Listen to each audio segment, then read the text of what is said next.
दर कारक वो कारक है जो कि आपके स्पाउस को रिप्रेजेंट करता है, कि जो एक पार्टनर की एनर्जी आपकी लाइफ में आएगी वो क्या कुछ लेकर आएगी। तो ये कैसे सिग्निफाई करता है? हमारे टीचर ना इसको ना वर्ड को यूज करते थे, डर कारक। जहाँ पे डर लगता है ना वही कारक है ये। So funny. क्योंकि अगर आपके स्पाउस की बात आती है हमें थोड़ा डर लगता है कहीं ना कहीं। ये ना बिल्कुल रिवर्स है, एके का डीके, यानी आत्मा कारक, यानी फर्स्ट हाउस का 7th हाउस डीके आता है। किसी इंसान की कुंडली में मून दर कारक है, मून लोएस्ट डिग्री का है, तो वो पार्टनर कैसा आएगा उसकी लाइफ में, कैसे उसके कनेक्शंस बनेंगे, क्या ये मून क्या एनर्जी लेकर आएगा। आज अगर हम ये बात बोलें कि हम चंद्र के ऊपर बात बोलें तो हम कहेंगे इमोशनल है, ब्यूटीफुल सा होगा, चेंजिंग होगा, अप्स एंड डाउन्स की तरफ को जाता होगा। लेकिन ये स्टैंड अलोन में सारी बातें झूठ हो जाएंगी। कैसे? क्योंकि अगर वो सूर्य के साथ पता चला वो उसका बर्थ ही अमावस्या के दिन है, मून के बहुत बिल्कुल करीबी सूर्य आ गया, तो वो इमोशनल भी होगा, लेकिन वो अपना पूरी की पूरी अथॉरिटी भी इमोशनली इम्प्लीमेंट करेगा। एग्जैक्टली। और मान लीजिए डेबिलिटेटेड मून है, तो डेबिलिटेटेड मून तो उसकी स्पिरिचुअल ग्रोथ का हिस्सा है। डेबिलिटेटेड मून का मतलब ये नहीं होगा कि वो कमज़ोर माना जाएगा। डेबिलिटेटेड वो उसके अंदर एक भूख होगी सीखने की। सन जिसका दर कारक है, जिस भी व्यूअर की कुंडली में सन सबसे लोएस्ट डिग्री पर है, उसके लिए ये क्या कैसे रिलेशनशिप लाएगा, क्या ईगोइस्टिक पार्टनर्स लाएगा? बिकॉज सन को हमेशा एरोगेंस और ईगो से बहुत रिलेट किया जाता है। प्राशर के हिसाब से बोले तो सन मेरा सोल, जेमिनी के हिसाब से बोले तो आत्मा कारक मेरा सोल। ठीक है। अब अगर मेरा प्राशर के हिसाब से सोल वीक हो गया तो सामने वाला कहीं ना कहीं अगर डीके में सन आ गया तो वो दिखाएगा जरूर कि मैं लीडर हूं, लेकिन शायद वीक लीडर निकलेगा। रियली?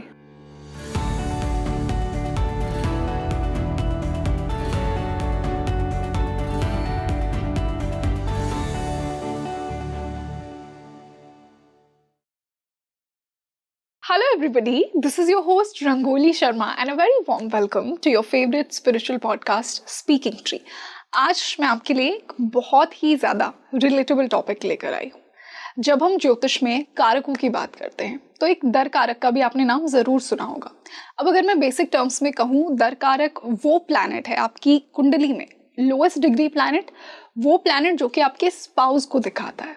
ऑल्दो ये जेमिनी का कॉन्सेप्ट है, बट पराशर में कितना एप्लीकेबल है, क्या इसको कंसिडर करना चाहिए, आज हमने इसी पर चर्चा की है। अगर डिफरेंट प्लैनेट्स आपके दर कारक हैं तो आपका स्पाउस कैसा होगा, कैसी उनकी एनर्जी होगी, क्या वो आपकी लाइफ में लेकर आएंगे, और क्यों एक पर्टिकुलर प्लैनेट ही आपकी कुंडली में आपको दर कारक मिला है। हमने जेमिनी के बहुत सारे कॉन्सेप्ट्स पर आज बात की है, कैसे वो इतने इंपॉर्टेंट हैं कि आपको उन्हें नेग्लेक्ट नहीं करना चाहिए। आज के मेरे गेस्ट का यही मानना है। बहुत ही अद्भुत डिस्कशन है आज का ये, आपको बहुत मजा आएगा, इसे अंत तक जरूर देखिए। बट ये शुरू करने से पहले मुझे कमेंट सेक्शन में बताइए कि आपका दर कारक कौन सा है। और इसी स्पेशल डिस्कशन के लिए एक स्पेशल गेस्ट मेरे साथ जुड़े हैं। I would like to welcome renowned astrologer Guruji doctor Raj on Speaking Tree again. Guruji doctor Raj, welcome back to Speaking Tree. नमस्कार। Pleasure to be back on the show with you today. और आज मैंने एक उतना ही इंसाइटफुल डिस्कशन चुना है। आई थिंक ऑडियंस बहुत relate करने वाली है आज के टॉपिक से। आज हमने दर कारक की हम बात करेंगे, ऑल्दो जेमिनी का कॉन्सेप्ट है, और हमने एक आत्म कारक की भी सीरीज की हुई है और लोगों ने बहुत रिलेट किया उससे, क्योंकि आई थिंक ये कुछ ऐसे कॉन्सेप्ट्स हैं जिनसे कोई भी इंसान अपनी कुंडली को डिटेल से समझता है। तो जैसा मैंने कहा कि दर कारक जेमिनी का कॉन्सेप्ट तो है, तो इसी से मैं जेमिनी के बारे में पहले आपसे थोड़ा जानना चाहूंगी कि पराशर की जो एस्ट्रोलॉजी है उससे कैसे डिफरेंट है, क्या डिफरेंट अप्रोच है, कैसे इसे फॉलो करना चाहिए, कितना सही है कितना नहीं है, और फिर हम दर कारक पे मूव करेंगे, कैसे उसे कैलकुलेट करते हैं। और सर, जैसा हम बेसिक टर्म्स में जानते हैं कि दर कारक आपकी कुंडली का लोएस्ट डिग्री प्लैनेट है, बट आपके लेंस के थ्रू उसके बियॉन्ड ये क्या है? रंगोली, आप ना वैसे भी बहुत इंटरेस्टिंग टॉपिक से लाते हो हर बारी। बहुत इंटरेस्टिंग टॉपिक है ये भी। और ना सबसे बड़ी बात है जो आपकी समझ है ना, तो वो बहुत लाइक सराहनीय और बहुत अप्रिशिएबल है। सी होता क्या है रंगोली कि जब हम जेमिनी और पराशर की बात करते हैं ना, बहुत लोग कंफ्यूज होने लग जाते हैं, क्योंकि यहाँ पे हम केपी, नाड़ी, लाल किताब, बहुत तरह की एस्ट्रोलॉजीज के अंदर मिक्सअप में जाने लग जाते हैं। पहली एक चीज़ समझिए, जेमिनी किसको समझ में आता है? जेमिनी उसको समझ में आता है जिसको पहले बृहद पराशर पूरा समझ में आता है। ये पहला। तो जो पराशर के बेटे थे ना वो जेमिनी, तो वो उन्हीं की एक्सटेंशन, उनके कॉन्सेप्ट पढ़े हुए और उससे आगे की एक्सटेंशंस हैं। तो अगर हम ये बोलें कि इसके अंदर हम उपदेश सूत्र जो के नाम की किताब है जेमिनी की, उससे हम ये इंस्पायर्ड पूरा सिस्टम चलता है। और स्थिर दशा और चर दशा का फर्क है। स्थिर दशा वो दशा होती है जैसे कहते हैं पराशर के अंदर जिस नक्षत्र में आप पैदा होते हैं उसकी से की दशा, उसके जो लॉर्ड की पीरियड होता है और जितना डिग्री वो आगे निकल गया होता है उससे कैलकुलेट करके पहली दशा निकाले जाते हैं। ओके। और बड़ा सीधा सिस्टम होता है, कहा जाता है 120 साल, कलयुग में इससे ज़्यादा की ज़िंदगी नहीं है। Exactly. तो 120 साल की दशा का कैलकुलेशन सिस्टम किया जाता है जो एक कॉमन सिस्टम है, स्थिर है, सबके लिए एक जैसा जाएगा। और जेमिनी में ये थोड़ा सा पलट जाता है, ये जाके जेमिनी के अंदर ऐसे हो जाता है कि ये हर व्यक्ति के लिए एक टेलर-मेड सोल्यूशन की तरह काम करता है, इसलिए इसे चर यानी चेंजिंग दशा भी कहा जाता है। और जो भी राशि लगन में राइज करती है राशि, वो चर दशा का स्टार्टिंग पॉइंट बनते हैं। ओके। तो ये राशि की दशाएं होती हैं और राशि की कहते हैं ग्रहों की दशाएं होती हैं। तो यहाँ राशियों के हिसाब से चलते हैं। तो राशियों में क्या होता है, ये डायनेमिक सिस्टम है। जी, तो फर्स्ट डिफरेंस तो ये हो गया कि वहाँ पे प्लैनेट्स का बहुत बड़ा रोल है दशा में, यहाँ पे राशियों का बहुत बड़ा रोल है वही सिंपल जी है, बहुत डायनेमिक मतलब आपके हिसाब से टेलर मेड होती है और आपकी कॉम्बिनेशन के हिसाब से करी जाती हैं। फिर क्या होता है कि जैसे ग्रह हैं, ग्रह तो बैठ गए कहीं पे भी जाके बैठ गए, उस घर में बैठ गए, इस तरह से बैठ गए, तो कितना कॉमन तरीका हो गया।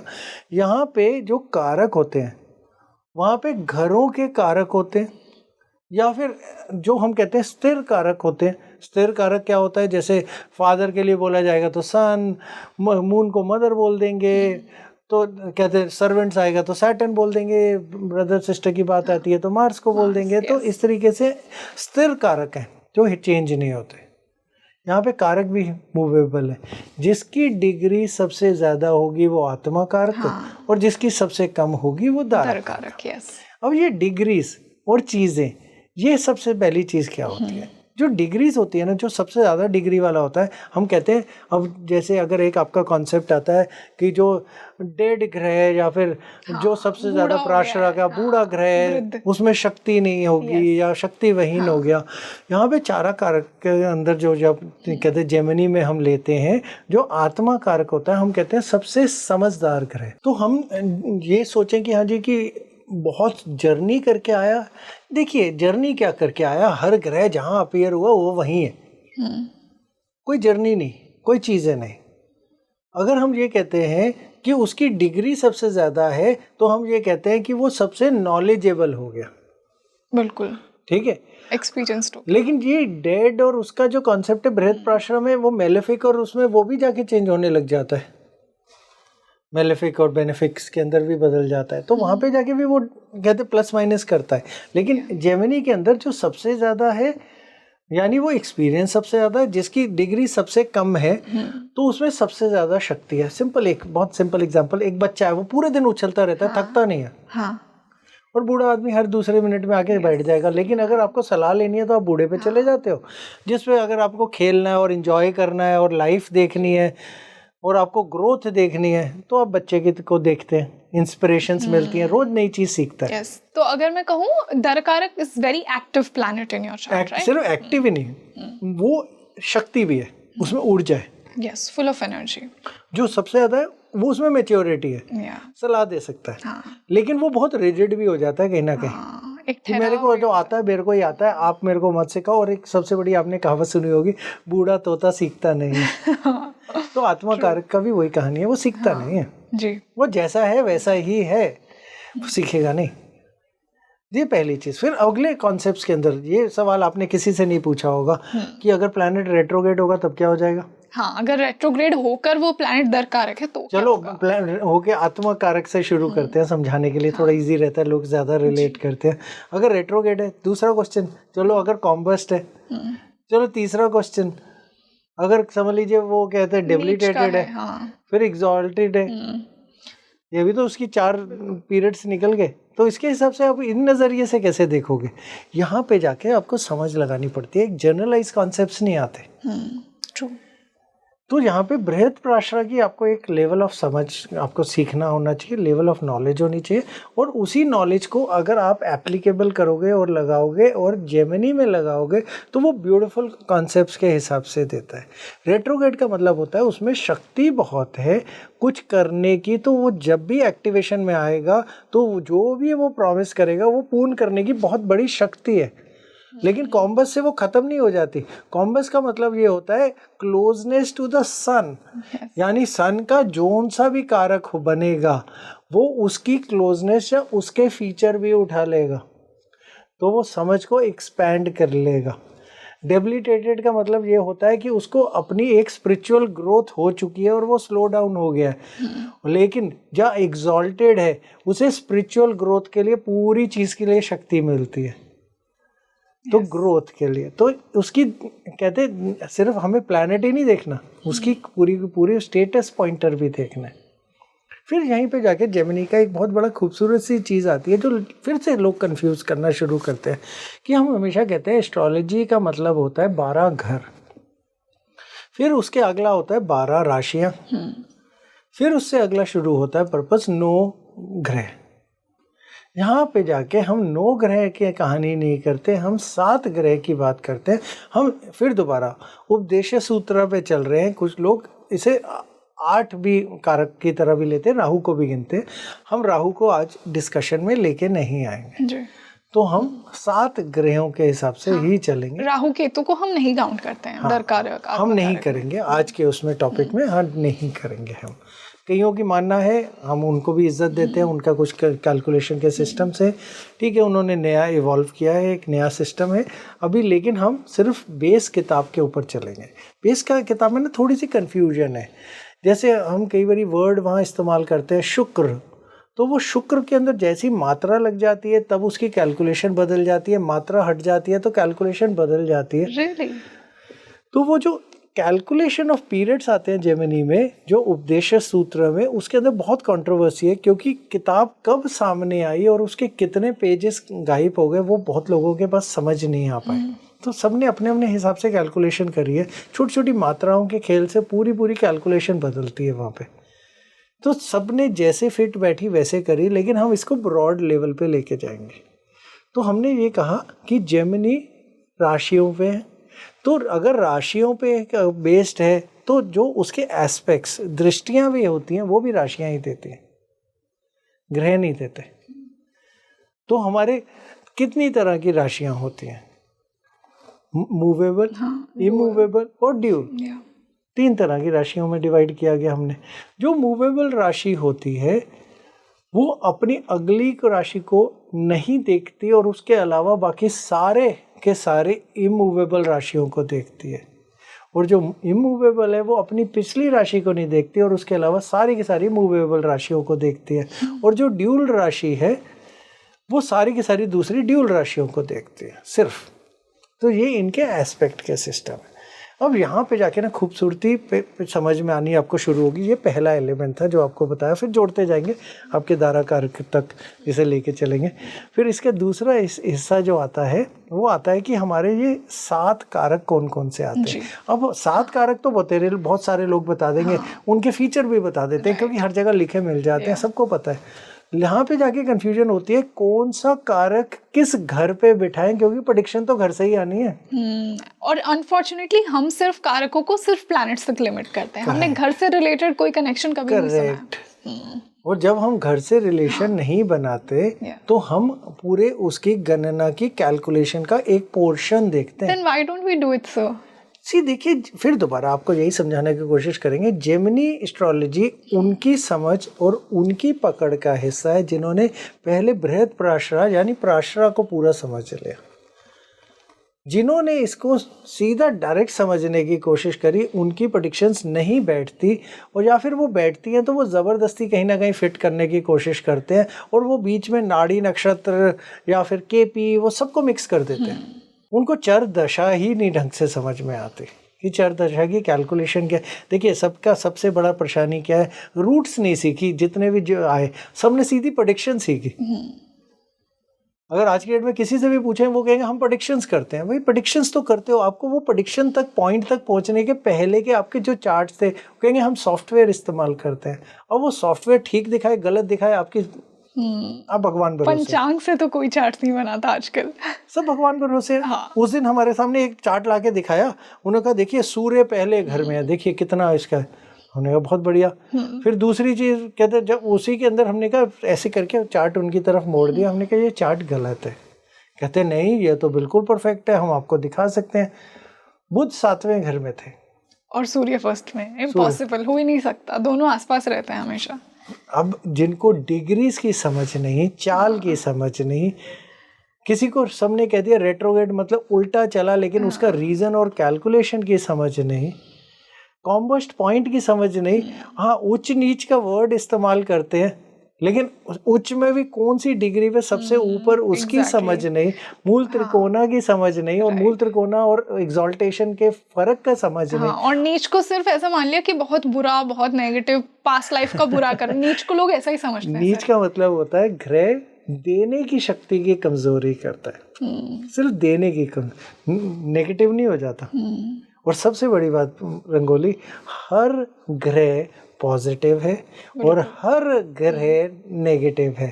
वो जैसे जैसे जिस जिस पॉइंट से गुजरेगा वो अपना वो वाला रूप दिखाएगा, नेगेटिव का भी दिखाएगा, पॉजिटिव का भी दिखाएगा जी। तो अगर हमारे को, अगर कभी किसी को ना हो, अगर कैंसर होता है तो वो बृहस्पति देते हैं, जो सबसे बड़े बेनिफिट है, क्योंकि वही तो अंदर इलनेस को बढ़ाते हैं। जब कोविड आया था तो कोविड की प्रेडिक्शन, हमारे को भी अवार्ड इसीलिए मिला था कि कोविड प्रेडिक्ट किया था। तो कोविड की प्रेडिक्शन दी कहाँ से थी? क्योंकि बृहस्पति ने जो केतु ने चीज को था उसको एक्सपैंड करना था। तो जब बृहस्पति एक्सपैंड नहीं करेंगे तो इतनी सारी बीमारी फैलेगी कहाँ से? और कहते हैं कि वो तो ब्लेसिंग्स का प्लैनेट है, हमेशा आपकी आपको ब्लेसिंग्स देगा, अपॉर्चुनिटीज देगा, कभी आपको बुरा नहीं करेगा। बस यहीं पे तो थोड़ी सी सोच, तो जेमिनी भी उन्हीं को समझ में आती है जिनको जेमिनी के कॉन्सेप्ट समझ में आते हैं, जो बृहद प्राशा की एक्सटेंशन में यूज करे जाते हैं, अकेले में नहीं करे जाते, एक्सटेंशन में यूज करे जाते हैं। इसमें भी कई तरह की दशाएं होती हैं, चर दशा की बात की, कई दशा होती हैं, तो हम चर पे ही अभी तक रहते हैं क्योंकि सबसे पॉपुलर वही है। जैसे अगर हम बोले प्राशर में तो सबसे पॉपुलर विमशोत्री, तो हम विमशोत्री पे चलते हैं। लेकिन जब इवेंट्स निकालने होते हैं तो असली में हमें अष्टोत्री पे जाना होता है। लेकिन अष्टोत्री की समझ कितने ज्योतिषों को है, या बाकी दशाओं की समझ कितनों को, बहुत छोटे से फ्रैक्शन होगा, तो उसको छोड़ देते हैं। हम किसी की बुराई पे नहीं जाते, अपनी समझ और चीज़ को दिखाने के उसमें जाते हैं। तो अगले उसमें पॉइंट पे आए तो ये दो चीज़ होती है। फिर तीसरी चीज़, इसमें जो हम लगन भी लेते हैं ना, यहाँ पे भी हमारा एक कॉन्सेप्ट है, अरुदा लगन पे जाते हैं। अरुदा लगन, ओके, व्हाट इज इट? जो भी हमारा कहते हैं पॉइंट होता है, वहाँ से जो हमारा लगन का लॉर्ड है जितनी दूर बैठा होता है घर, उससे उतने से आगे की कैलकुलेट करें तो अरुदा लगन आ जाता है। बड़ा सिंपल है। फिर फॉर एग्जांपल जैसे अगर समझ लीजिए हमारे से कहते हैं, समझ लीजिए हम सैजिटेरियस अगर कोई है और बृहस्पति दूसरे घर में बैठ गया, तो पहले 1 और 2, फिर वहां से 2 घर आगे, यानी दूसरा और तीसरा, यानी तीसरा लगन ना, 2 घर गिनती अपने घर से शुरू होती है। हाँ, यस, ओके। तो तीसरा घर हमारा अरुदा लगन है। ओके, और व्हाट डज अरुदा लगन सिग्निफाई? अरुदा लगन हमारा लगन के बेनिफिट देने वाला घर, और कहते हैं वो पॉइंट ऑफ लगन माना जाएगा जेमिनी के हिसाब से। एक्टिवेशन वहीं से ही आनी है। फिर उसी के अंदर भी पद निकलेंगे, उसकी पावर एक्चुअली अरुदा लगन में लाई कर रही है। करेक्ट, मतलब ये बिल्कुल सही। और उसी लगन के आगे कि फिर हम उसके भी पद गिनेंगे, यानी हम उसमें से भी 12 घर बनाएंगे, यानी 12 पद गिनेंगे। ऐसी कैलकुलेशन को आगे लेके जाने, फिर उस वाले लगन के उस वाले पॉइंट का लॉर्ड कहाँ बैठा है वहां से गिनती करो। ऐसे 12 घरों के ऊपर 12 पद पड़ेंगे। फिर वो वाला चार्ट को हम जेमिनी का चार्ट मानेंगे, और फिर प्राशरा का भी चार्ट साथ में रखेंगे। क्यों? क्योंकि उससे तो हमने ए के और बी के और ए एम के और पी के ये सारे मिलाने हैं। यस, ठीक है ना। तो सारे को उनके साथ में हम बिठाते हैं, और देखने का बड़ा सिंपल है। अब क्या होता है, जैसे गणाति कारक अगर हम बात बोले तो वो जी के, तो वो हमारा 6वां 8वां और 12वां घर कहीं ना कहीं हमारे हाउस ऑफ लॉसेस है, तभी वो शत्रु को दिखाता है। करेक्ट। अब 6वें 8वें और 12वें के सारे फीचर्स उठा लीजिए, वो आपके गणित कारक यानी जीके के सारे हिस्सा बन गए। अगर हम चले जाएं कि जैसे अगर कोई बोले हमें फादर देखना है तो कहाँ से देखेंगे, वहीं पे जाके हम लॉस्ट होना शुरू हो जाते हैं कि फादर का तो कोई कारक है ही नहीं, मातृ कारक है। तो जहाँ बी के भ्रातृ कारक है उसी से ही हम फादर देखेंगे, क्योंकि वो 9वें घर को भी सिग्निफाई करेगा। सर आई थिंक ये थोड़ा सा कंफ्यूजिंग हो सकता है ऑडियंस के लिए। ये जो हम डिफरेंट कारकों की बात करें, एक बार आप इनके बारे में भी ऑडियंस को एक्सप्लेन कर दीजिए। देखिए एक एक करके चलना शुरू करते हैं। सबसे पहले आते हैं आत्मा कारक, एक जो हाईएस्ट डिग्री ऑफ प्लैनेट। तो आत्मा कारक में जो भी प्लैनेट हाईएस्ट डिग्री का है, हाईएस्ट डिग्री में वो आत्मा कारक। आत्मा कारक मतलब मेरा पहला घर। तो पहले घर के सारे फीचर्स उसमें डाल दीजिए। अच्छा, मेरी पर्सनालिटी, मैं कौन हूँ, मैं कैसा दिखता हूँ, मेरी अपना ओवरऑल इम्यूनिटी कैसी होगी, मेरी पर्सनालिटी, मेरी लुक्स, मेरी चीज़ें, बॉडी पार्ट भी इसी में डाल दीजिए। ठीक है। तो सबसे पहला इससे आ गया। अगले उस पे आते हैं अमात्य कारक। अमात्य कारक हो गया एम के, यानी वो हमारा सेकंड हाईएस्ट डिग्री। ठीक है, नंबर वाइज चलते जाएंगे। अमात्य कारक हमारे लिए सेकंड हाउस और 10th house. What does it represent? वो जर्नली आपका एक ओवरऑल स्पीच, आपके जो भी कैरियर पाथ, जो भी आपके कर्म, जो भी आपके से रिलेटेड एक्टिविटी, वो सारा का सारा उससे वो कवर करेगा। तो रॉयल्टी, कैरियर, मेरे कर्म कहाँ पे जाएंगे, किस तरह से जाएंगे, मैं क्या करूंगा, मेरे एक्शंस क्या होंगे। और करियर ओरिएंटेड जो कारक है वो दो सेकंड हाउस से सारा उठा लीजिए। इसमें सारे बॉडी पार्ट भी उठा लीजिए। हमारा फेस, ईटिंग हैबिट, चीजें सब कुछ यहीं से उठेगा। हमारी स्पीच भी यहीं से आएगी, सब कुछ इसी से उठेगा। तो ये उसका नेक्स्ट फीचर एलिमेंट आ गया। तो सेकंड और 10th इज अमात्य कारक। सेकंड एंड 10th इज अमात्य कारक। अब इससे अगले अगर हम आ जाएं तो फिर आता है हमारा बी के यानी भ्रातृ कारक। यहाँ पे हम कहते हैं सिबलिंग्स। बहुत अच्छा सा नाम सुनने में आता है सिबलिंग्स, जो बहन भाई को रिप्रेजेंट करता है। बहन भाई को करता है, लेकिन फादर भी यहीं से देखने पड़ते हैं। रियली? या क्योंकि ये 9th हाउस का सिग्निफिकेटर भी यहीं से बनता है। कैसे? क्योंकि अब 12 घरों को फिर दोबारा जेमिनी में को हमने इन्हीं कारकों में डिवाइड करना है, तो स्पिरिचुअल ग्रोथ भी यहीं से ही आएगी ना। अगर हमें ये देखना है हम स्पिरिचुअलिटी में जाएंगे या नहीं जाएंगे, वो भी तो इसी से ही आएगा। तो ये उसी के अंदर। फिर उसके अलावा हमारे और घर कौन से होंगे? 3rd हाउस, क्योंकि वही तो हमारे सिबलिंग्स का घर है। फिर एक पॉइंट पे आके हम 11th को भी इसी के अंदर जोड़ेंगे, क्योंकि अब दोनों तरफ के सिबलिंग्स होंगे। लेकिन यहाँ पे हम फ्रेंड्स का और चीज़ों के रिलेशनशिप भी हम इसी पॉइंट से उठाएंगे ना। हमारी इच्छाएं भी यहीं से उठाएंगे, तो स्पिरिचुअल ग्रोथ भी यहीं से उठती है।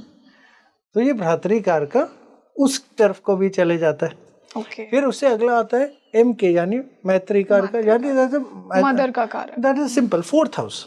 Only 4th house? Only 4th house दिया गया उनको। तो आप अगर 4th हाउस की बात करें तो 4th हाउस के सारे फीचर, अगर आप बोले घर खरीदेंगे या नहीं खरीदेंगे, तो 4th हाउस का कॉम्बिनेशन भी तो बनना चाहिए सेकंड हाउस के कारक के साथ में। तो ऐसे करके हम इनसे योगास भी बिल्ड करते हैं, क्योंकि एक के यानी आत्मा कारक जिनके साथ भी जुड़ेंगे वहाँ योग बिल्ड करते हैं। तो जेमिनी के योग अलग तरीके से देखे जाते हैं और एस्पेक्ट्स के बेसिस पे देखे जाते हैं। जब ये कॉम्बिनेशन बने और दशाओं के बेसिस पे बने तब बनती है। अब जैसे एग्जांपल हम थोड़ा सा पीछे लेके जाएंगे। आत्मा कारक के अंदर हम कहते हैं ग्रोथ कब होगी? जब विमशोत्री दशा में आत्मा कारक की दशा लग जाएगी, चाहे महादशा हो चाहे अंतरदशा हो या प्रत्यंतर। हम महादशा की बात ही लेके चल रहे हैं अभी के सर। मान लीजिए महादशा बहुत ही लेट आई किसी की, तो मतलब एक्टिविटी नहीं होगा। हम एक प्रेडिक्शन का पैटर्न की बात कर रहे हैं कि अगर आत्मा कारक की दशा महादशा विमशोत्री यानी प्राशर सिस्टम में आ गई तो वो ग्रोथ का पीरियड माना जाता है। हम एक जर्नलाइज प्रेडिक्शन की बात कर रहे हैं, हम ये नहीं कह रहे कि उस टाइम क्या होगा।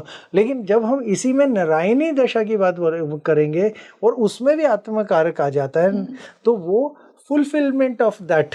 व्हाट इज नारायणी दशा? I would like to understand. वही जैसे हमारे अलग अलग दशा के कैलकुलेशन सिस्टम है, उसी में एक नारायणी दशा भी इनका है, शूल दशा भी इसके अंदर आती है। तो जेमिनी में अलग अलग, जैसे प्राश्रम में बहुत तरह की दशा है, लेकिन हम सिर्फ प्रेडिक्शन करने का, फिर दोबारा आपको ये समझाने की कोशिश कर रहे हैं कि प्राशर के कॉन्सेप्ट और जेमिनी के कॉन्सेप्ट दोनों को साइड बाय साइड में जब हम देखते हैं तो 100 आउट ऑफ 100 प्रेडिक्शन ठीक निकलती है। तो जो ट्रांजिट्स और जो सारे कॉन्सेप्ट्स हम देखते हैं वो कहीं ना कहीं हम प्राशर के देखते हैं। और फिर हम दशा के पैटर्न भी सिर्फ चर दशा को अकेले यानी राशियों की दशा को अकेले नहीं देखते हैं, लेकिन साथ में हम प्लैनेट्स और उन प्लैनेट के सिग्निफिकेटर जो हमारे जेमिनी ने दिए, उनको कंबाइन करके देखते हैं तो 100 आउट ऑफ 100 प्रेडिक्शन ठीक निकलती है बहुत आराम से। लेकिन आपको पता होना चाहिए किस घर का एक्टिवेशन हो गया और आप क्या देखना चाह रहे हैं। नहीं तो हम नॉर्मली तो क्या होता है, हम देखते हैं किस ग्रह की दशा आई, हमने उस ग्रह के घर देखेंगे, फिर हम कहेंगे इन्हीं घर की एक्टिवेशन हो गई, बिल्कुल, कि बेनिफिक है या फिर पीड़ित है या फिर कैसा, सिंपल। तो हम कहते हैं ये दशा ने एक्टिवेट कर दिया और वो खुद कहाँ बैठा है। लेकिन अब यहाँ पे हम उसको सिग्निफिकेटर में भी साथ में बदल देते हैं, तो वो उसका जो सिग्निफिकेंस है उस चीज को पर्टिकुलरली, और वो उसी के घर से भी कहीं ना कहीं जुड़ा है, एस्पेक्ट से या फिर कहते कंजंक्शन, यहाँ कंजंक्शन फिर पराशरा का कॉन्सेप्ट है। तो ये दोनों को अगर कंबाइन करते जाएं तो हम आगे बढ़ते जाते हैं। ठीक है, अब हम MK तक पहुंचे थे, अगले में चले तो फिर आता है PK यानी पुत्र कार का। अब यहाँ पे हम जब बात करते हैं तो हम 5th हाउस की बात करते हैं, बच्चों की। तो यहाँ पे 5th हाउस के अंदर हम सिर्फ उतनी बात ही नहीं करते, यहाँ पे तो हम स्पेकुलेशन की भी करते हैं, हमारी हॉबीज की भी करते हैं कि कैसा हमारा आगे, कहते हैं हम क्या करना चाहेंगे। अब यहाँ पे हम हमेशा 5th और 11th को कंबाइन कर लेते हैं, और हमने 11th को भ्रतकार का में भी हमने कैलकुलेट किया था। ठीक है, तो उसमें हम 2 और 11 पे भी लेके जाते हैं। ठीक है, क्योंकि सिग्निफिकेंस अगर हमने सिर्फ करना है, अब सारी इच्छाएं, ग्रोथ, जो हम पढ़ाई करेंगे उससे पैसा आएगा या नहीं आएगा, तो हम यहाँ से कॉम्बिनेशंस भी बनाना शुरू कर देते हैं। ठीक है, फिर इससे अगले आता है गणातिकार का यानी GK। ये हमारे लिए बहुत क्रूशियल है क्योंकि ये त्रिक भाव को रिप्रेजेंट करता है, 6, 8 और 12th को। अब जहाँ पे अगर हमने देखना है आपको बीमारी होगी या नहीं होगी, तो कहीं ना कहीं AK और GK का कॉम्बिनेशन आना चाहिए। तो अगर हमने किसी की डेथ या प्रोबेबिलिटी का ऑफ डेथ भी देखनी है, तो यहाँ पे AK, BK भ्रातृकार का, क्योंकि 3rd की बात हम कर रहे हैं यहाँ पे, और GK, इन तीनों का कॉम्बिनेशन देखना पड़ेगा। अगर आपने कहा हमारी कैरियर ग्रोथ के अंदर यानी जॉब मिल जाएगी या चली जाएगी, दोनों ही एलिमेंट्स की हम बात कर रहे हैं, मिलेगी या चली जाएगी, तो हमारे को यहाँ पे फिर दोबारा AMK, AK और GK को देखना पड़ेगा। क्योंकि अगर ये कॉम्बिनेशन बनेगी तो अब तो, क्योंकि 10वां घर, पहला घर और 6वां घर, जब तक कॉम्बिनेशन, अब हम बाहर जाके अच्छे खुश रहेंगे या नहीं रहेंगे, तो यहाँ पे MK और GK को हमारे को फिर दोबारा फिर साथ में AK को लेके जाना पड़ेगा। AK इसलिए आत्मकार का बहुत सारी चीज़ों में बहुत क्रूशियल हो जाता है। हाँ, लेकिन आप सिर्फ बोलिए मेरे भाई को ही वहाँ जॉब मिलेगी या मेरे भाई के लाइफ को रिस्क आएगा, तो हम बोलेंगे फिर दोबारा BK यानी भ्रातृकार का, और सीधा सीधा GK को देखिए। अब ये तो आपने कॉम्बिनेशन बनाई देखने की, लेकिन इसको फिट कहाँ करना है, चारा दशा और हमारी मेन पराशरा की विंशोत्तरी दशा, और साथ में फिर लास्ट में क्या देखना है, ट्रांजिट कहाँ आके बैठा। अगर ट्रांजिट वहाँ आके बैठा तो फिर इसकी चीज़ की पूर्णता होगी। सर, इसी से अब हम लास्ट कारक के ऊपर आते हैं, दर कारक। और जैसा मैंने इंट्रोडक्शन में ही कहा था, दर कारक वो कारक है जो कि आपके स्पाउस को रिप्रेजेंट करता है, कि जो एक पार्टनर की एनर्जी आपकी लाइफ में आएगी वो क्या कुछ लेकर आएगी। तो ये कैसे सिग्निफाई करता है? हमारे टीचर ना इसको ना वर्ड को यूज करते थे, डर कारक। जहाँ पे डर लगता है ना वही कारक है ये। So funny. क्योंकि अगर आपके स्पाउस की बात आती है हमें थोड़ा डर लगता है कहीं ना कहीं।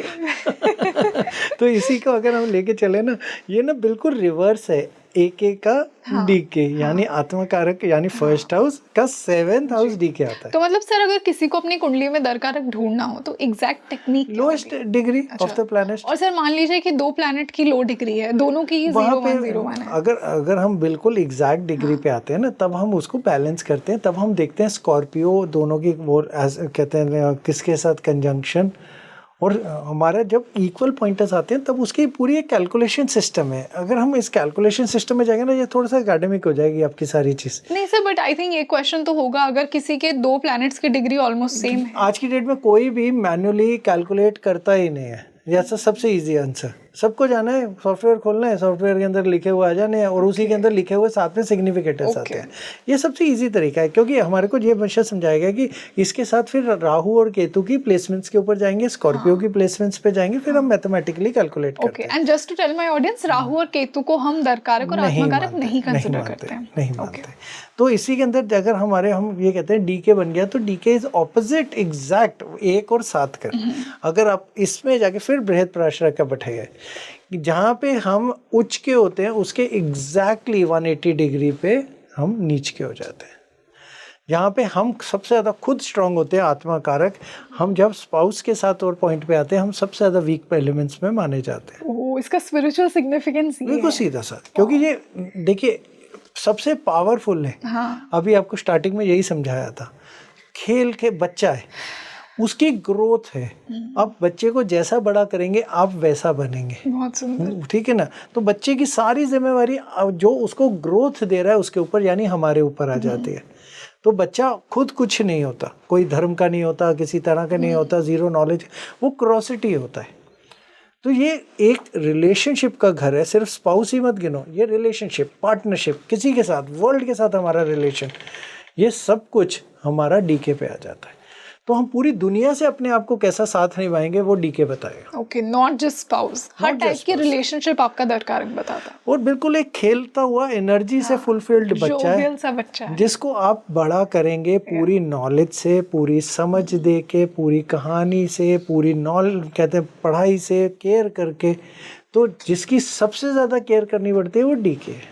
नहीं तो वो सबसे जल्दी स्पॉइल होकर नाराज कौन होता है? बच्चा सबसे इजीली नाराज हो जाता है। Very rightly said. तो वो डीके। तो वो डीके नाराज ना हो तो हम हमेशा उसका साथ कहाँ का बनाते हैं? एक के साथ बनाते हैं, यानी आत्मा खुद के साथ, अमात्य कारक के साथ बनाते हैं, और उसके अलावा उसका साथ पी के यानी बच्चों के साथ बनाते हैं। और अगर हम बोले तो 5th लॉर्ड के साथ भी बनाते हैं। यहाँ पे फिर हम बृहद पराशर को डाल रहे हैं थोड़ा सा। जब उसका कॉम्बिनेशन इनके साथ बनता है तो ये योग क्रिएट करता है जेमिनी के। ओके। और जेमिनी के जो मतलब बहुत उसमें, तो आपका रिलेशन, आपका पार्टनरशिप, आपका दुनिया के साथ बिजनेस कैसा चलेगा, आपका अपने ऑफिस में क्या रिलेशनशिप होगा, अपने घर में क्या होगा, सब कुछ 7वां घर, क्योंकि 7वें का सबसे बड़ा सिग्निफिकेंट है। ओके। डीके। ओके। तो क्योंकि इसमें अगर हम ऐसे समझेंगे ना इजीली समझ में आता है, अगर सिर्फ डिग्री से समझेंगे ना फिर कंफ्यूजन है। हम हमेशा यही पूछते थे, कई बार टीचरों से पूछा कि भाई ये डिग्री की वजह से क्यों बना दिया गया? एग्जैक्टली कि और सबसे लोएस्ट डिग्री को ही हमारा पार्टनर क्यों बनाया गया? सर ये भी मेरा क्वेश्चन है। बड़ा सिंपल है ना, आप उससे सबसे लेट मिलते हो। Okay, that's the reason. उसके साथ आपको डेवलप करना है। हाँ, बाकी सब वो आपको तो बर्थ के साथ नहीं मिलता है। और वो डेस्टिनी के अंदर थोड़ा सा हिस्सा भी है और आपके उसमें कर्म का हिस्सा भी आता है। तभी आपको वो मिलता है। ऐसे थोड़ी उड़ के वो आपके सामने होगा। वो कहीं ना कहीं आपका डेवलप होके, आपकी अपनी पर्सनालिटी डेवलप होके, पूरा एक पढ़ाई चीज़ें अपनी एक चीज़ पूरा डेवलप करने के बाद रिश्तेदारों के थ्रू, अपने पर्सनल के थ्रू, तब जाके आप उससे मिलोगे। तो वो सबसे यंग होता है आपकी लाइफ का। ट्रू। तो वो यंग है तो इसलिए है, बड़ा ही सिंपल। फिर इसी हिसाब से हमने बाकी सबसे भी पूछा कि भैया बाकी सारे, अब इसी को अगर कैलकुलेट करते जाएंगे ना, आपको 1 मिनट में समझ में आ जाएगा कि भैया मैं खुद तो अपने आप को सबसे पहले मिला, फिर दूसरा घर मेरे रिश्तेदार मेरे को ऑटोमेटिकली मिल गए, फिर तीसरा घर मेरे भ्रातृ कारक, वो तो चलो मेरे माँ बाप ने दे दिया, मेरी समझ से बाहर है, मेरी कंट्रोल से बाहर है। फिर मेरी माँ ने ही मेरे को केयर करके बड़ा किया, पुत्र मेरे उसके बाद में आए, फिर जॉब चीज़ें, और उस टाइम मेरा कर्म सारे जो लगे और मैंने कर्म में अपनी ग्रोथ ली, बीमारी ली, अपनी कर्मों से एक्शन करके जो भी लाइफ में बना उसके बाद बना, और फिर फाइनली जो मैं बना उससे मेरा पार्टनर मिला। इट्स सो इंटरेस्टिंग ना कि लाइफ की एक साइकिल। बड़ा सिंपल ना, कितने आराम से ये डिग्रियां समझ में आई ना, कंफ्यूज कर रखी है। But sir don't you think कि जो चिल्ड्रन वाला कारक है वो पार्टनर से आगे होना चाहिए इस साइकिल की, अगर हम बात करें? आप एक चीज देखिए, पुत्र जो हम बोले ना, हम सिर्फ उससे सिर्फ पुत्र नहीं देख रहे हैं ना, हम उससे नॉलेज भी देख रहे हैं ना। पढ़ाई भी वहीं से आती है। अब ये भी देखो ना, हमारी हॉबीज, हमारी पूरी एस्टैब्लिशमेंट चीज़ें भी वहीं से आती हैं। तो कहीं ना कहीं इंटर एक्सचेंज होते हैं, लेकिन जर्नी ऐसे ही जाती है। तो जर्नी हमारी कैसे जाती है? अगर हम बोले तो एंटी क्लॉकवाइज जाती है। आप एंटी क्लॉकवाइज इसको एक बार ऐसे बिठा के देखिए, 1 मिनट में समझ में आ जाएगा आपको। तो यही हमारी जर्नी है लाइफ की। ओके। और फिर उससे आगे की जर्नी चलेंगे तो 12वें तक पहुंचेंगे तो हमारी लाइफ खत्म हो जाएगी। उसी के आगे की वैसी ही ग्रोथ्स होती हैं। हमारी secretive nature, spirituality, growth, profession, हमारे को फिर जो हम कहते हैं पैसे कमाते हैं, चीज़ें करते हैं, एंड में बीमार होते हैं, चले जाते हैं। Yes. तो ऐसी जर्नी कंप्लीट हो जाती है। Sir now that we understood different कारकास और हमने दर कारक को भी आपके लेंस के थ्रू समझा, आई एम श्योर कि जो भी व्यूअर्स ये पॉडकास्ट देख रहे हैं उन्होंने अपनी कुंडली में अपना लोएस्ट डिग्री प्लैनेट ढूंढ लिया है। अब मान लीजिए उन्हें पता लगा कि सन उनका लोएस्ट डिग्री है, वीनस लोएस्ट डिग्री है, मून लोएस्ट डिग्री है, तो इनकी सिग्निफिकेशंस मैं जानना चाहूँगी कि किस प्रकार का स्पाउस उन्हें मिलेगा। और आपने कहा कि सिर्फ स्पाउस नहीं, किस प्रकार के रिलेशनशिप वो बनाएंगे। तो हम ये सारे सिग्निफिकेटर्स की बात करते हैं। तो मैं मून से शुरू करती हूँ। मान लीजिए किसी इंसान की कुंडली में मून दरकारक है, मून लोएस्ट डिग्री का है, तो वो पार्टनर कैसा आएगा उसकी लाइफ में, कैसे उसके कनेक्शंस बनेंगे, क्या ये मून क्या एनर्जी लेकर आएगा? लगता है आपका मून है इसलिए आपने सन से पहले मून को चूज कर लिया। Who knows? तो नॉर्मली नहीं तो हमेशा ही सन से ही शुरू करते हैं हम। अपने मून I से did शुरू not want करते to give like unfair advantage to sun all the time. हैं। हाँ, तो होता क्या, देखिए यहाँ पे ना फिर दोबारा पराशर को थोड़ा सा बीच में इन्वॉल्व करेंगे हम। यहाँ पे D9 को साथ में लेके चलेंगे, अकेले में नहीं छोड़ेंगे। Yes. हम बाकियों में भी हम अलग अलग कहते हैं वर्गास को भी साथ लेके जाते हैं, अकेले नहीं छोड़ते बाकी के कारकों के अंदर भी। तो हम यहाँ पे अगर हम बोलें तो D9 की बात भी हम साथ लेके चलेंगे, और D9 के अंदर हम प्लेसमेंट्स देखेंगे और फिर साथ में देखेंगे एस्पेक्ट्स और चीज़ें क्या आ रही हैं। तो इन्फ्लुएंस हमेशा बहुत बड़ा मैटर करेगी। कोर नेचर एक बहुत उसका एक हिस्सा होगा। आज अगर हम ये बात बोलें कि हम चंद्र के ऊपर बात बोलें तो हम कहेंगे इमोशनल है, ब्यूटीफुल सा होगा, चेंजिंग होगा, अप्स एंड डाउन्स की तरफ को जाता होगा। लेकिन ये स्टैंड अलोन में सारी बातें झूठ हो जाएंगी। कैसे? क्योंकि अगर वो सूर्य के साथ पता चला वो उसका बर्थ ही अमावस्या के दिन है, मून के बहुत बिल्कुल करीबी सूर्य आ गया, तो वो इमोशनल भी होगा, लेकिन वो अपना पूरी की पूरी अथॉरिटी भी इमोशनली इम्प्लीमेंट करेगा। एग्जैक्टली। और मान लीजिए डेबिलिटेटेड मून है, तो डेबिलिटेटेड मून तो उसकी स्पिरिचुअल ग्रोथ का हिस्सा है। डेबिलिटेटेड मून का मतलब ये नहीं होगा कि वो कमज़ोर माना जाएगा। डेबिलिटेटेड वो उसके अंदर एक भूख होगी सीखने की, इमोशन से वो इमोशनली कनेक्ट करके सीखेगा, और वो उसको अटैचमेंट को तोड़ना नहीं आता होगा। तो वो उसकी हाँ, लेकिन अगर वो कहते हैं वहीं पे उसकी जगह उच्च का हो जाएगा तो इसका मतलब वो कहेगा मेरे को सब कुछ पहले से ही आता है। अच्छा, मेरे को इमोशन सारे आते हैं, आप मत सिखाओ मेरे को। इमोशंस। हाँ, तो मेरे वो मास्टर लेके आ गया। फिर ऐसे ही अगर हम बोले मंगल का आ गया तो वो एग्रेशन में अपने इमोशंस यूज़ करेगा। मरकरी में आ गया तो इमोशंस के साथ वो प्ले अराउंड भी करके मैनिपुलेट भी कर सकता है। तो ऐसे करके बाकी कारकों के और एस्पेक्ट्स के और कंजंक्शन साथ में लेने पड़ते हैं, और साथ में D9 को भी लेना पड़ता है। Okay. तो एक सिंगल स्टैंडर्ड D9 का क्या रोल आता है? D9 क्योंकि वो अल्टीमेटली हमारा स्पाउसल चार्ट है। फिर प्रेशर पे चले गए रिलेशनशिप का। जो हमारा D9 हमारा सोल है, आत्मा, हमारा शरीर, हमारी पर्सनालिटी, जो दुनिया बाहर से देखती है वो हमारा लगन कुंडली D1। लेकिन जो उसके अंदर की आत्मा, उसकी सच्चाई, वो हमारा D9 है। तो आत्मा को नहीं देखेंगे तो क्या पता, सामने से तो हो सकता है वो हमें दिखाता हो हम बहुत प्यार करते हैं, अंदर से उसमें कुछ भी ऐसा ना हो, तो वो हम D9 से वेरीफाई करते हैं। कई बार होता है कि वो दिखाता हो हम तो आपको पसंद ही नहीं करते, असली में अंदर से बहुत ही ज़्यादा वीक हो और पसंद करता हो, तो वो D9 से देखेंगे। तो सोल सर्चिंग और सोल चेकिंग D9 है। तो इन दोनों का कॉम्बिनेशन हमेशा DK के लिए बहुत ज़रूरी है। उसके बिना दारा कारका का कोई वो नहीं चलता। सर इसी से अब मैं सन पर आ जाती हूँ। आपने कहा कि मैंने सन को फर्स्ट पे नहीं रखा, सन हमेशा फर्स्ट पे रहता है, तो मैंने मून को इम्पोर्टेंस दी। सन जिसका दरकारक है, जिस भी व्यूअर की कुंडली में सन सबसे लोएस्ट डिग्री पर है, उसके लिए ये कैसे रिलेशनशिप लाएगा? क्या ईगोइस्टिक पार्टनर्स लाएगा? बिकॉज सन को हमेशा एरोगेंस और ईगो से बहुत रिलेट किया जाता है। देखिए हम इसको ना थोड़ा सा पहले पराशर, फिर जेमिनी, फिर एक्सटेंशन उसी तरह लेके जाएंगे। पराशर के हिसाब से बोले तो सन मेरा सोल, जेमिनी के हिसाब से बोले तो आत्मा कारक मेरा सोल। ठीक है। अब अगर मेरा पराशर के हिसाब से सोल वीक हो गया तो सामने वाला कहीं ना कहीं अगर DK में सन आ गया तो वो दिखाएगा जरूर कि मैं लीडर हूं, लेकिन शायद वीक लीडर निकलेगा। रियली?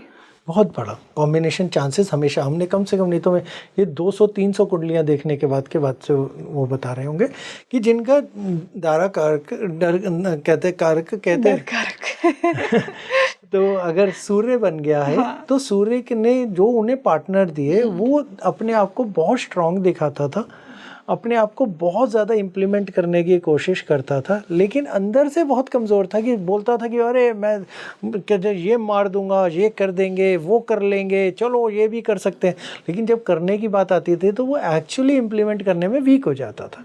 तो लीडरशिप स्किल्स यस लेके आएगा, लेकिन स्ट्रेंथ को अगर हमें देखना होगा तो ओवरऑल उसके एस्पेक्ट्स और उसकी स्ट्रेंथ को सपोर्ट साथ में देखने पड़ेंगे।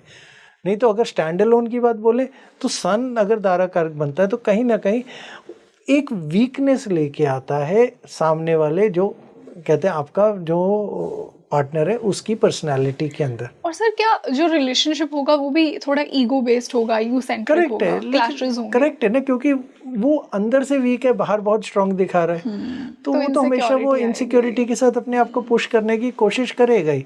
लेकिन सन के अंदर की ईगो नहीं हम मानते, हम सन की कंसिस्टेंसी मानते हैं, सबके लिए बराबरी मानते हैं।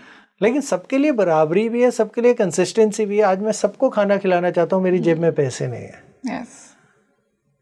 तो मैं अंदर से बहुत वीक हूँ, लेकिन जब मैं बाहर से बहुत अच्छा दिखा रहा हूँ, तो वो एक कॉन्फ्लिक्टिंग एलिमेंट में हमेशा दारा कारक में सन हमेशा एक कॉन्फ्लिक्टिंग एलिमेंट में हमेशा मोस्टली आता है। सर कॉन्फ्लिक्टिंग की तो हमने बात की, अगर मैं पॉजिटिव साइड पूछूं, जिन लोगों का दारा कारक सन है उनकी लाइफ में पॉजिटिवली कैसे इम्पैक्ट करेगा? पॉजिटिवली ये करेगा कि देखिए वो जिनसे भी मिलेंगे वो उनको गाइडेंस दिखाएंगे, रास्ता दिखाएंगे, वो उनको एक हैबिट्स के सिस्टम ज़रूर सिखाएंगे।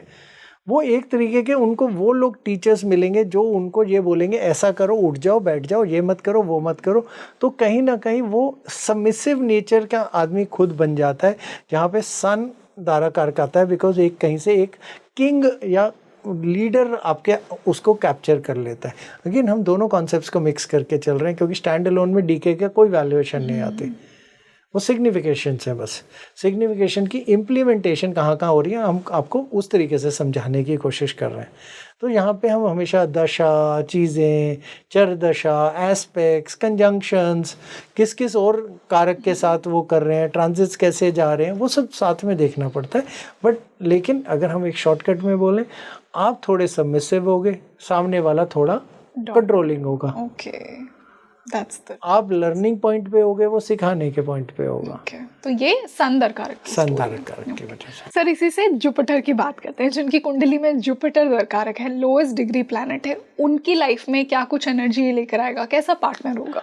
देखिए पहली चीज़ समझिए, यहाँ पे पार्टनर से ज़्यादा हम और भी कई चीज़ें साथ देख रहे हैं। हम यहाँ पे हम कह रहे हैं टाइमिंग ऑफ मैरिज भी इससे निकलेगा, दर कारक से। आप क्या बनना है, आपको ये समझ लीजिए आप CEO बनेंगे या नहीं बनेंगे, तो आपको वो कुर्सी मिलेगी या नहीं मिलेगी, वो भी इसी से ही देखते हैं। कैसे?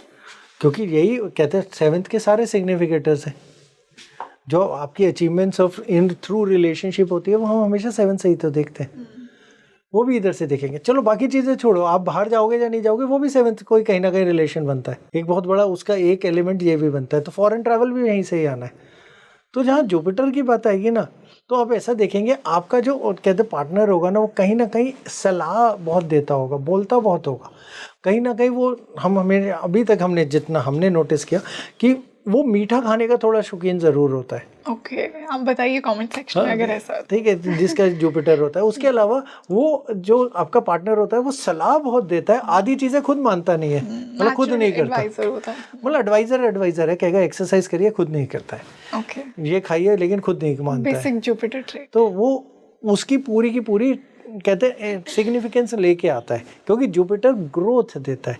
तो वो कहीं ना कहीं ऐसा आदमी आता है जो 10 लोगों से और मिलाता है, आपका ग्रोथ पैटर्न बनाता है रिलेशनशिप में। सिर्फ अपने साथ ही नहीं, और भी पता नहीं कितनों को साथ में लेके जोड़ के आता है। तो ये उसकी एक और सिग्निफिकेंस साथ में जुड़ती है। और जुपिटर की सबसे बड़ी सिग्निफिकेंस ये जुड़ती है कि वो आपको हमेशा अप्स ज़्यादा देता है, डाउन्स हमेशा कम देता है। तो जब भी जुपिटर दारा कारक बनता है तो कहीं ना कहीं आपको ग्रोथ इन रिलेशनशिप देता है। और एक ट्रूथफुलनेस देता स्टेबल है, पार्टनर देगा। ट्रूथफुलनेस देता है, सच बोलने के लिए लड़ता है। आप उससे कभी थोड़ा सा झूठ बोल दीजिए, बहुत जल्दी शादी तोड़ने की बात भी करता है, लेकिन हाँ सच के लिए जबरदस्ती लड़ता है कि सच ही दुनिया है हमारी, उस तरीके से करता है। हम हमेशा कहते हैं इट्स अ ब्लेसिंग। हाँ, फिलोसॉफी। जुपिटर दारा मतलब जिनका भी जुपिटर दर कारक है, it's a blessing. It's a blessing. Sir but जैसा आपने कहा कि थोड़े ना जुपिटर ओरिएंटेड लोग थोड़े रूढ़िवादी और आइडियलिस्टिक ऑर्थोडॉक्स हो जाते हैं, तो रिलेशनशिप में जब जुपिटर आ जाता है तो ड्राइनेस, रिलेशनशिप इज वीनस। यहाँ पे अगर हम प्राशर का कॉन्सेप्ट बोले, हम हमेशा कहते हैं जुपिटर जब भी सातवें घर में बैठेगा वहाँ रिलेशनशिप आइडियोलॉजी की बेस्ड हो जाती है, यानी वहाँ पे प्यार नहीं होता, वहाँ ड्राइनेस आ जाती है। हाँ, मोरल्स वैल्यूज की बातें होती हैं, लेकिन वहाँ पे वो प्यार और वार्मथ और वो रोमांस नहीं होता। बट फिर भी Jupiter is a blessing. Okay sir, इसी से हम मार्स पे चलते हैं, जिनका दरकारक मार्स है। देखिए बहुत सिंपल है, एग्रेशन। सर मार्स अच्छा भी तो होता है, एनर्जी लाइक पॉजिटिव एनर्जी भी तो हो सकता है। आई टेल यू, जिनका भी डी के हमने मार्स देखा कहीं पे भी चार्ट में बैठा होगा, हमने हमेशा देखा उनके पार्टनर के बाल बहुत झड़ते हैं। अब किसी के आपके अपने ऑडियंस के लिए उन्हें बोलेगा कि वो चेक करें, जिन जिन के भी डी के हैं उनके हस्बैंड्स के बाल कम हैं या नहीं है। एक बड़ा कॉमन सा फीचर है ये, मार्स एक अजीब सा एक कॉमन फीचर लेके आता है। लेकिन हाँ ये है, अब प्रॉपर्टी चीज़ें, लैंड इन्वेस्टमेंट्स, ये सब चीज़ों को बहुत इनकरेज करता है। पार्टनरशिप के बहुत सारी चीज़ों को इनकरेज करता है, और बहुत सारे जॉइंट वेंचर्स, बहुत सारे कॉन्ट्रैक्ट्स, मल्टीटास्किंग, कुछ नया करके दिखाने की शक्ति, और एक ऐसा पार्टनर आपको मिलता है जो कहीं ना कहीं फिटनेस ओरिएंटेड होता है या स्पोर्ट्स लवर होता है, और कहीं वो अपनी सोच को एक पूरे एग्रेशन से, यानी अगर मैंने बोला कि ये चीज़ ठीक है, वो एग्रेशन से प्रेजेंट करता है कि ये वाली पार्टी बहुत अच्छी है, ये वाली पार्टी बहुत ख़राब है, या ये लीडर अच्छा है या ये ख़राब है। वो बहुत एक स्ट्रॉन्ग होल्ड और उससे लेके आता है, और कहीं ना कहीं वो एक ऐसा ड्राइवर होता है जो आपके सपोर्ट में होता है, और आपको कहीं ना कहीं एक ऐसा मंत्री मिलता है जो आपको एक अगला स्टेप के लिए हमेशा करेज भी देता है और पावर भी देता है। बहुत अच्छा है ये भी मार्स। पर लेकिन वही कहानी वहीं पे आती है कि अगर हमने किसी भी चीज़ को देखना है तो एस्पेक्ट, कंजंक्शन और बाकी कारकों के और आखिरी में ट्रांजिट्स को देखना बहुत ज़रूरी है, क्योंकि स्टैंड अलोन से सिर्फ फीचर्स दिखते हैं, स्टैंड अलोन से कहीं से भी प्रेडिक्शंस नहीं होती। बिल्कुल सर, इसी से मैं मरकरी पर आना चाहूँगी, जिनका दरकारक मरकरी है, क्या उन्हें एक यंग स्पाउस मिलेगा? क्योंकि यूजुअली वो का मिसकंसेप्शन होता है। नहीं, young looking yes I can say, लेकिन ऐसा भी हो सकता है ना कि बहुत बचपने की आदत वाला हो और बहुत परेशान करता हो, और एज में बड़ा हो, बट बचकानी हरकतें करता बहुत ज़्यादा। तो मरकरी है क्या? माइंड और वोकल। वो क्या बोलेगा पता नहीं, कितना बोल देगा पता नहीं, जब बोलना शुरू करेगा तो चुप नहीं होगा, या चुप होगा तो उससे बुलवाना बड़ा मुश्किल होगा, पता नहीं किस कैलकुलेशन में चले जाएगा। तो अगर हम ये बोलें, जो रिलेशनशिप जिनको हम कहते हैं फ्रेंड्स विद बेनिफिट्स, वहाँ पे मरकरी का हमेशा रोल बीच में आता है। हाँ, साथ में नेगेटिव उस पर वो होनी चाहिए कहते हैं, लेकिन रोल मरकरी का बहुत बड़ा उसके साथ में आता है, फ्रेंड विद बेनिफिट्स वालों के रिलेशनशिप की जहाँ पे हम बात बोलें। तो जो रिलेशनशिप में बहुत ज़्यादा मॉनेटरी प्लस माइनस कैलकुलेशंस, चीज़ें, ये तेरा ये मेरा, वहाँ मरकरी की बात आती है। मल्टीपल रिलेशनशिप भी हम थोड़े लेवल पे बोल सकते हैं, लेकिन मल्टीपल रिलेशनशिप जर्नली वीनस की तरफ से आता है, मतलब जिनका दरकारक वीनस होता है। हाँ जी। तो मल्टीपल रिलेशन यस, हाँ माइंड बनवा देगा, कैलकुलेट करवा देगा, लेकिन एक्शन ओरिएंटेड तब होगा जब वीनस पे आएगा। नहीं तो वो एक्शन नहीं लेगा उस चीज़ों को लेके। हाँ, लेकिन बहुत कैलकुलेटिव माइंड के उसके पार्टनर्स होंगे जो आएंगे, वो बहुत पैसों का। लेकिन ये बहुत अच्छी कॉम्बिनेशन भी है जो फाइनेंशियल मार्केट में बिजनेस करना चाहते हैं, या फिर अगर अच्छी कॉम्बिनेशन फिफ्थ के साथ बन रही है, सेकंड के साथ बन रही है, तो अगर वो शेयर मार्केट में या फिर स्पेकुलेशन बिजनेस में जाना चाहते हैं, क्रिप्टो के लिए भी बहुत अच्छी कॉम्बिनेशन बनाता है, क्योंकि ये पार्टनरशिप को एक पूरे नज़रिए से दिखाता है, कमर्शियल पार्टनरशिप को। ये बहुत अच्छा इसका एलिमेंट आता है। सर इसी से अब मैं, आपने वीनस की बात की, वीनस पर आना चाहूँगी, जिनका दरकारक वीनस है उनके रिलेशनशिप्स कैसे होंगे? क्योंकि वीनस तो रिलेशनशिप का ही कारक है, तो आई थिंक इसके अकॉर्डिंग तो बहुत अच्छे पार्टनर्स मिलने चाहिए ना उन्हें। देखिए फिर दोबारा, क्योंकि हम रिलेशनशिप की बात कर रहे हैं, वीनस कहीं ना कहीं दिखावा भी है, मैनिपुलेशन भी है, बट अच्छा प्रेम भी तो है। देखिए संजीव, फिर दोबारा हम वही बात बोलेंगे, हर ग्रह के अच्छे फीचर भी हैं, हर ग्रह के बुरे भी हैं। आप ये बात बोलिए कि हाँ जी आज मैंने मल्टीपल रिलेशनशिप करे और कल मैं पकड़ा गया और मैंने फिर से उसे जिंदा कर लिया, ये है संजीवनी शुक्र की। लेकिन आप वैसे संजीवनी से कोई जिंदा नहीं है। आपने कुछ कर रहे थे या चीज़ थी, आपको हमने देखा पर उसने आपको समझा लिया, आपने उसके साथ पार्टनरशिप नहीं तोड़ी, ये है वीनस। लेकिन वीनस के अंदर हमने हमेशा देखा है जिसके भी दारा कारक वीनस में होता है ना, वो कहते हैं अगर ये क्लोथ्स के या फैशन के या कोई भी ऐसी चीज़ों के बड़े काम करते हैं, ये बहुत अच्छे चलते हैं। हमेशा हमने देखा है वीनस हमेशा सपोर्ट करता है इंटरनेशनल पॉइंटर्स को लेकर, बहुत अच्छा सपोर्ट इंटरनेशनली ग्रो करते हैं, इंटरनेशनल ग्रो करने में। और अगर हम ये बोले ना कि अगर हमारे को कोई भी लग्जरी प्रोडक्ट्स और उसमें जाना हो तो वो भी वीनस को बहुत बड़ा वीनस सपोर्ट करता है एज अ दाराकार। लेकिन एज अ अगर हम कहते हैं पार्टनर की बात बोले तो एक ब्यूटीफुल सा आदमी है जिसकी एक शो ऑफ है और इसकी एक इमेज है जिसको आप पहचान नहीं सकते उसके अंदर की गहराई क्या है, कितनी असली है कितनी नकली है, लेकिन बहुत रोमांटिक है, बहुत इंटरेस्टिंग है, छोड़ने का दिल नहीं करता। अगर उसने गलत भी कुछ कर लिया वो आपको समझा लेगा और आप उसके सामने झुक जाते और हाँ बोल देते। Really? तो ये इतना मैनिपुलेटिव होता है, मतलब मैनिपुलेटिव भी बोलिए, उसकी एक नेचुरल अट्रैक्शन Charm है होती है, तो वो Venus की। छूटती नहीं है, वो आपको छोड़ने भी नहीं देती, वहां पे चली जाती। तो फिर तो मतलब ट्रस्टवर्दी तो है ही नहीं ना। देखिए आपने ट्रस्टवर्दी जैसे अकेले किसी भी स्टैंड अलोन से कोई भी प्रेडिक्शन नहीं होती है। आप सिर्फ ये बोल देना क्योंकि वीनस है तो ट्रस्टवर्दी नहीं है, बहुत गलत है। बहुत सारे कॉम्बिनेशन साथ में बैठेंगे तब ट्रस्टवर्दी जैसा इतना हैवी वर्ड आता है।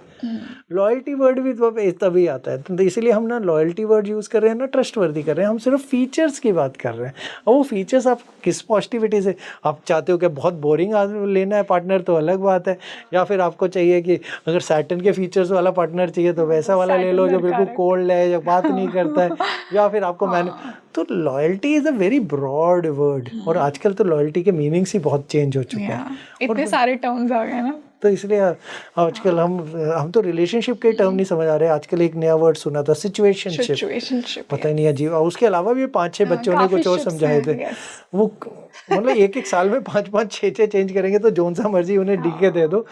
आज की डेट में जो ये नई जनरेशन आ रही है ये फिर भी कोई ना कोई मैनिपुलेशन नई पैदा कर लेंगे, तो इसके ऊपर नहीं जा सकते। बिल्कुल, बट कहीं ना कहीं थोड़ा क्वेश्चनेबल है वीनस का दरकार। नहीं अगर इफ यू विल से मेरे को कौन सा डीके चाहिए, मैं I will always ask Venus चाहिए। आपका कौन सा वैसे? Sorry no off the record, but कहते जनरली क्योंकि सी अगर if my partner is not exciting, क्या करना है किसी बोरिंग के साथ रह के। Make sense. अब क्या ठीक क्या गलत तो किसने डिसाइड किया, हमें आज तक वो नहीं समझ में आया, तो अब हम कौन होते हैं डिसाइड करने वाले। मैं आपको देख के बोल रही हूँ, शायद मून हो सकता है आपका दरकार, शायद।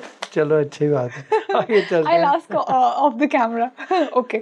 सर इसी से अब हम जो आपने कोल्ड प्लैनेट की बात की, सैटर्न जिसका दरकार है, आई थिंक सैटर्न को बेचारे को इतना बदनाम किया जाता ना, इतना इनफेमस है फॉर बीइंग डिटैच्ड कोल्ड। अगर किसी को शनि ओरिएंटेड पार्टनर मिल जाए तो लोग हाथ जोड़ते हैं। अरे क्या बात कर रहे हो, कोई टाइम पे खाना दे, टाइम पे आपको उठाए। रोमांटिक नहीं होता ना? रोमांटिक क्यों नहीं होता? क्या अगर हम किसी बड़े सेलिब्रिटीज की बात बोलें, स्टार्स में जो सुबह जल्दी उठते हैं, टाइम पे सोते हैं, तो आपको क्या लगता है उनके डीके कौन से होंगे? मतलब उनके वाइफ्स के लिए तो वही सारे डीके वाले होते हैं, बिल्कुल ओरिएंटेड हैं, थोड़े कोल्डनेस है, लेकिन इसका मतलब ये थोड़ी है उसके अंदर प्यार नहीं है। सबसे ज़्यादा लॉयल्टी की बात बोलोगे तो वो तो आइज क्लोज सैटर्न निकलेगा, बुरी से बुरी हालत में भी आपका साथ नहीं छोड़ेगा। वो तो सैटर्न साथ होना तो ब्लेसिंग होती है। वो कहा जाता है ना कि सब लोग सूर्य के मतलब सूर्य सबके पास जाना चाहते हैं लेकिन कोई सूर्य के पास नहीं जाना चाहता, और सब लोग शनि के पास जाना चाहते हैं लेकिन शनि उनके किसी के पास नहीं जाना चाहते। तो वही वाली हालत है। अगर आपके पास तो अगर शनि ही आ गए आपके साथ में तो आप तो ब्लेस्ड ही हो, कोई कमी की बात तो है ही नहीं। हाँ ठीक है, थोड़ा कोल्डनेस है पर दिखावा करके भी क्या मिल जाएगा, असली प्यार तो है ना। हाँ, ब्लंट एक ऑथेंटिसिटी है। सी somebody calling a spade is a spade तो ब्लेसिंग है ना। कल आके कोई आपको ये उसको अर्थ मूविंग मशीन बोल रहा है तो वो कोई ब्लेसिंग थोड़ी है। ब्लेसिंग का मतलब ये होता है कि सही पार्टनर का साथ जो आपका साथ निभाए, चाहे वो कोई भी दरकार हो। Let's put it this way. I think जैसा आपने कहा ना कि हर प्लैनेट की अपनी अच्छाई है, हर प्लैनेट के अपने चैलेंजेस हैं, तो इट्स जस्ट कि आपकी पर्सनैलिटी क्या है, आपका आत्मकारक क्या है और क्या आपको कंप्लीट करेगा, कौन सा दरकारक आपको कंप्लीट करेगा। बिल्कुल सही बात है। देखिए वही वाली बात है, एक बच्चा है जिसको आपने बड़ा करना है, जिम्मेवारी लेके, रिस्पॉन्सिबिलिटी बट आपको लेनी है दरकार। अगर आपकी खुद की पर्सनैलिटी वीक है, बच्चा भी वैसे ही वीक ही बड़ा होगा। यस तो उससे नहीं इरिस्पेक्टिव है वो जितना मर्जी बड़ा समझदार बच्चा हो, लेकिन अगर आप ही उसे नहीं पढ़ा रहे, स्कूल ही नहीं भेजोगे, कॉलेज ही नहीं भेजोगे, कुछ सिखाओगे नहीं, तो वो भी बेकार ही हो जाएगा। तो आखिरी में दारा कारक मतलब एक रिस्पॉन्सिबिलिटी है जो आपको निभानी पड़ती है उससे ज़्यादा कि वो आपके साथ क्या निभाता है। अच्छा, मतलब आपकी रिस्पॉन्सिबिलिटी क्या है उस प्लैनेट को लेकर? सिंपल है, रिलेशनशिप की बात है, आपकी रिस्पॉन्सिबिलिटी है, आप क्या रिलेशनशिप को निभाते हो। उसकी जिम्मेवारी नहीं है कि वो क्या रिलेशनशिप में।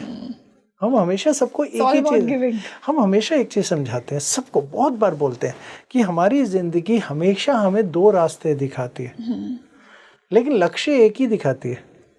जो लक्ष्य को दो देखना शुरू करता है ना, वो भटक जाता है। तो रिलेशनशिप भी वही एक लक्ष्य है कि आपको साथ रहना है और आपको निभाना है, वो लक्ष्य है। रास्ते बहुत सारे दिखाएगा कि इस रास्ते से जाके निभाओ या उस रास्ते से जाके निभाओ। तो ये ही दारा कारक का रोल है। Wow, that's such a beautiful way to explain this. और बहुत नए इंसाइट्स मिले आज, बहुत यूनिक पर्सपेक्टिव से आज हमने बात की और पूरा हमने जेमिनी के कॉन्सेप्ट्स को समझा, हर कारक को समझा और फिर हमने दर कारक की बात की। सो आई एम श्योर सर कि बहुत एक अलग टॉपिक आज मेरी ऑडियंस को मिला और वही मेरा इंटेंशन था। So like always it was pleasure और बहुत अच्छा लगा आज ये डिस्कस करके आपके साथ। So thank you so much for joining us today. नमस्कार। तो आप मुझे कमेंट सेक्शन में बताइए कौन सा प्लैनेट आपकी कुंडली में दरकारक है, लोएस्ट डिग्री है। आई एम श्योर आज आपको बहुत डिफरेंट और यूनिक इंसाइट्स मिले हैं दरकारक को लेकर। तो इस पॉडकास्ट को ज़्यादा से ज़्यादा शेयर कीजिए। साथ ही साथ मुझे ये भी बताइए कि आने वाले पॉडकास्ट में आप और किन टॉपिक्स पर, एस्ट्रोलॉजी के डीप कोर टॉपिक्स पर सुनना चाहेंगे आगे के डिस्कशंस। मैं आपके लिए यूं ही स्पीकिंग ट्री पर इंसाइटफुल डिस्कशंस लेकर आती रहूँगी। This is your host Rangoli Sharma and I see you in another podcast. नमस्ते।